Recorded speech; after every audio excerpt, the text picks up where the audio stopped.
Hi everyone, welcome to my channel guys, and yes, today's review is a bit special for me because the two films that I will be discussing in this video, I had to unfortunately skip their theatrical run and had to wait for the OTT release. And even though I missed watching these films in the theater, the wait was just so worth it. Both the film give completely different cinematic experiences, but the common thing is that they both leave a mark. It's crazy to me how Malayalam film industry just sets the benchmark so high for me that sometimes I get scared. Sometimes I get scared that they will not be able to match their own benchmark eventually. Thankfully, till now, that has not happened, and they have just constantly elevated themselves with crazy content, crazy storytelling, crazy performances, crazy technical ability, and all within a limited budget. I don't know how they do it, but they just do it so perfectly. Let's deep dive into both the films.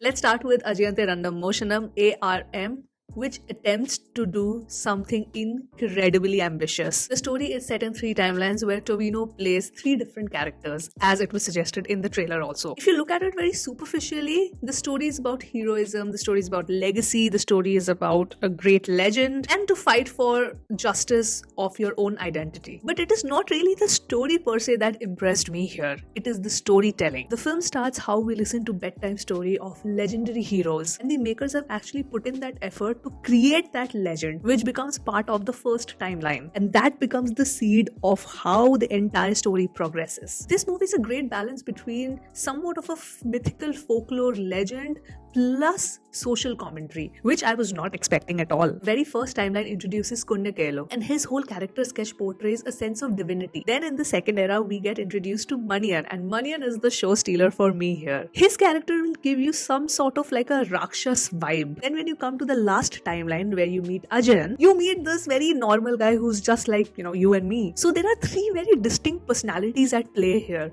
warrior, thief, electrician. Throughout the storytelling, we have the subtext of social commentary where we clearly see the class divide and how people of quote-unquote lower caste were treated by the upper caste. For me, there were a lot of things in the film that were a complete standout. Firstly, the way it blended folklore with the social commentary. Secondly, the film is very grandiose in its own way, and yet it is extremely rooted as well. Third are the action sequences, especially with the incorporation of Kalari Patta. Fourth is the very subtle but beautiful incorporation of that fantastical element. So there are many things at play here. That's why initially I said that this movie tried to attempt something very ambitious. But the beauty is that the ambitious vision was executed very well. And when you add the fact that this is director Jitin Lal's debut film, is just the cherry on top for me. Because after the film got over, I thought to myself that, yeah, you know what, in retrospect, it's a very simple story. But there were so many narratives at play, and the film itself is so engaging that this particular thought never really crosses your mind. Also, along with being rooted, it's very massy in its own right. We get those entry shots and slow-mo sequences of Tovino, which is the template for a mass hero entry. And it is very grandiose in terms of its cinematography, its color grading, the camera shots. Definitely when you watch the film, you understand that this is made to look grand. This is made for theater viewing. I mean, even though I watched it on my laptop, I completely could see the vision of the director. And this film also gave me a glimpse of Jitin's confidence as a director. For example, I read a lot of novels, and whenever you're reading something, you always visualize those scenes. I'm sure somebody who reads a lot who's watching can relate to me. So say if I'm reading a fantasy novel, I am able to visualize the world because of the way the book has narrated it. So if, say, I'm a director and I want to actually execute my vision, and especially in a very grand scale, it is not an easy thing to pull off. Visualization is easy, not the execution. And here, when you have a story which is spanning three different timelines, which has fantastical elements, which is like a folklore, which also has social commentary, which is also action-packed, and you are showing the hero's journey, do you understand how many things are at play here? So yes, definitely hats off to the director for pulling this off. Now, talking about the technical aspects, I think I need to give a round of applause to the editor as well, because again, vision to execution, there's a huge role that editor plays. When you have so many things as part of the narration, I think it's a mammoth task for the editors to not make the audience feel confused. So huge shout out to Shamir Mohammed for editing this movie so beautifully that you don't get overburdened by this information, plus you see that free flow of the story when it is spanning from one generation to the other one. Then cinematography is also absolutely stunning, especially the color palette. The scenes are just out of this world, and I have on my visit, like many years back, I have watched it. Like when I was in Thekri, I think. Yes, when I was in Thekri, I'd watched one show of Kalari Palette fight, and it was fascinating. I think I still have the photos after the show got over. I went to the performers and I was like, can I hold these things and the spears basically, and can I click a photograph with it? I probably might have the photo. If I find it while editing, I'll just put them on the screen. But this art was just captured so beautifully, and the camera work was exquisite. The camera work of the slow-mo sequences also were very impressive. And then coming to the music, I loved the BGM and I loved the songs. So I had reacted to 2 songs before I had watched this film, and Anguvana Kornila, oh my goodness, the song when it plays in the film is just something else. I had already loved that song when I'd reacted to it, but when it plays in the film, it absolutely just transforms the scene. The song elevates the scene and the scene is also elevating the song. But in my opinion, the biggest strength of ARM is Tovino. I don't know if you agree or disagree with me here, but Tovino was absolutely out of this world, because his portrayal of Kunnekela, Maniyan and Ajayan, just the distinct personalities that he brought out were, I think, near perfect for me. He looked divine as Kunnekela. He looked so menacing as Maniyan, and he looked just so innocent and helpless and trying to prove that he's a good man as Ajayan. And you never feel that he is trying too hard to be in the character, because he's that good. I've always loved Tovino's commitment to the role. He's a very versatile actor, and this movie just proves how he can pull off literally any character. The rest of the supporting cast is great, but honestly, for me, it was a Tovino Thomas show through and through. So this is what I thought after watching ARM, and now let's move on to probably the best film of 2024 for me, Kishkinda Kaandam. And I want to start by asking a very simple question to the Malayalam film fraternity writers, is that, what are you guys having? What are you eating for breakfast, lunch and dinner? Because how are you even coming up with these stories? Guys, this movie for me, and I don't even know how to review this film. I will have to probably delve into a little bit of spoilers, but I'll try not to. Maybe it's not an issue right now because the movie is already out in OTT and a lot of you have watched it. So if I delve into a couple of spoilers, it won't harm anybody. The best way to watch this movie is not knowing anything about it, like going into it completely blind. And I'm so glad. Like usually I feel very bad that I have not reacted to the trailer and all of that, but I'm so glad that I did not have any information before watching this film about this film. Not that I would have appreciated this movie any less if I had watched the trailer, but I'm just saying the experience of not knowing anything and then to just be shocked is something else. Where to even start, guys? Where to even start? The writing of this film, the screenplay that has been penned down, the sequence of events that happen that lead to the actual climax, everything is just so well thought out that it blew my mind, and I was just completely thinking about this film again and again and again, and I thought to myself how brilliantly restrained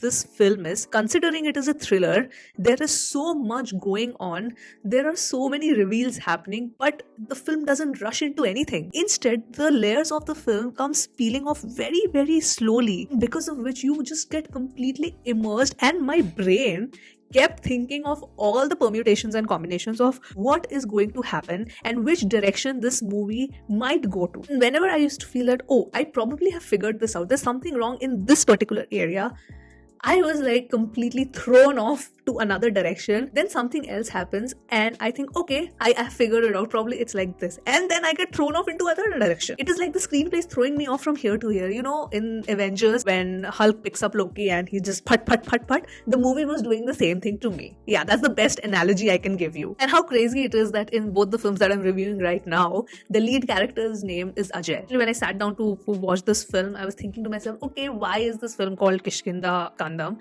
Because this is in reference to to Ramayana. Kishkinda is the place where all the Vanars were residing. And when the monkey reference comes in, I was like, oh my god, are the monkeys going to play a big role here? And the way the narrative goes with the monkey, I'm not giving spoilers, but those who have watched the film, you know what I'm talking about.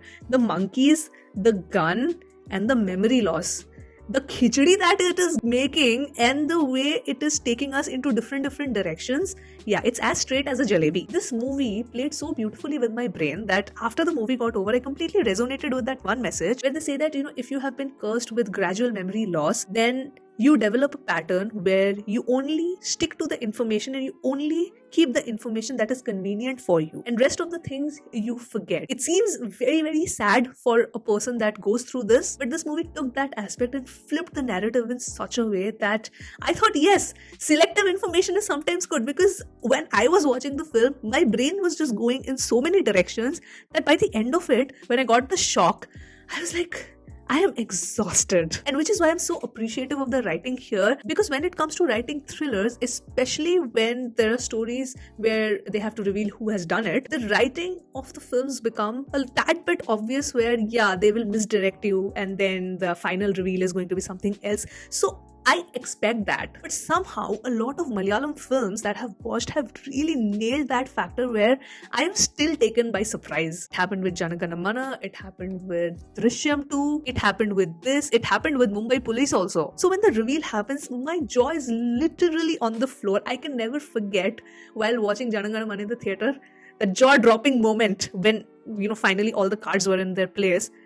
I was not able to digest it. And the same thing happened in this film as well. It is the beauty of the writers. Like, this film for me is just a win in how to write a screenplay. The way the narrative places the clues in front of your eyes and yet you choose to ignore them, it's phenomenal. Particularly for Kishkinda Kaandam, the obvious was always in front of the audience, but we completely chose to ignore it. And that was Asif Ali, Mr. Ajay. Now, without giving spoilers, I loved the fact that I never even questioned his character throughout the entire watch duration. I was like, he's the hero. Let me ignore him. My whole focus was on the father, Vijay Raghavan. I was completely concentrating on his mannerisms, what he's saying, how he's saying, why he's saying. So that is why I think when the reveal happened, it was like a tight slap on my face. So yeah, this movie was phenomenal, not just from a thriller standpoint, but also from an emotional standpoint, because when the reveal happened, it emotionally also hits you. You feel for all the characters. My heart was a little heavy after watching this film because I thought to myself, oh my god, what a bitter truth to live with, but it's how you look at it. Whatever happened is a blessing for that family. So it's just about perspectives and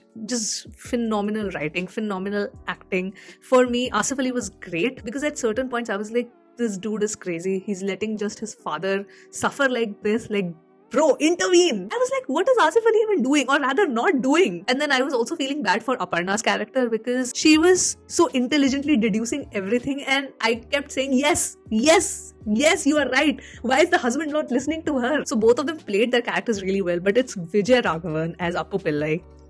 Just show stealer, the fear, the frustration, the anger, all of those expressions in his eyes, and you sometimes feel frustrated with him, but then you understand why he's like that. Again, I cannot believe how well written this movie is. If the writer does not get a national award for this film, I'm gonna be so pissed off. The direction is phenomenal, the editing is phenomenal, cinematography, the claustrophobia that you feel in the house is so juxtaposed with all the grandiousness and the lush green openness of the forest. And as I was saying in ARM, that from vision to execution, editor plays a huge role. Same thing applies here. The way the flow of story goes, the way the scenes are edited, you don't feel rushed. You know that you are sitting with those characters for a good amount of time. And this is the genius of the director, that he lets you get into the psyche of the character for a good amount of time. It's not fast paced. You understand the emotion of the characters, and yet I was like, by the end, I couldn't figure it out. Like, who has done it? I couldn't figure out the story that, okay, this is going to be the conclusion.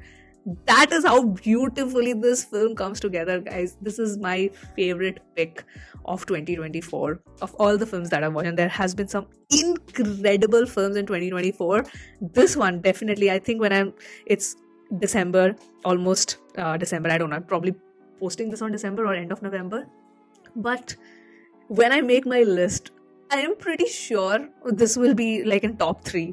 this will be in top 3 for sure, hands down. Yes, that was my review. I know, I'm pretty sure there was no structure in the entire review, and it's probably a long video because I don't have a script. Usually I write down my notes and then I start recording, but this time I said, yeah, it's coming from the heart because I've finished both the films back to back, and I also watched Sukshma Darshini, and I think I'm going to talk about that film also in a separate video because that's a new film, so I want to do a separate review for that. But because there was such a short span of time between Kishkinda and Sukshma Darshini that I think maybe I was a little bit harsher in judging Sukshma Darshini. But I'll talk about it in my review for that film. And yes, that was it, guys. Please let me know your thoughts. And if you have come till the end of the video, because I know for a fact this will be a very long video, and if you have come till the end, thank you so much.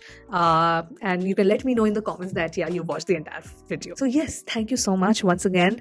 And I'm going to sign off now. Hope you guys enjoyed watching this review of both the films. And I will see you on my next video now. Bye.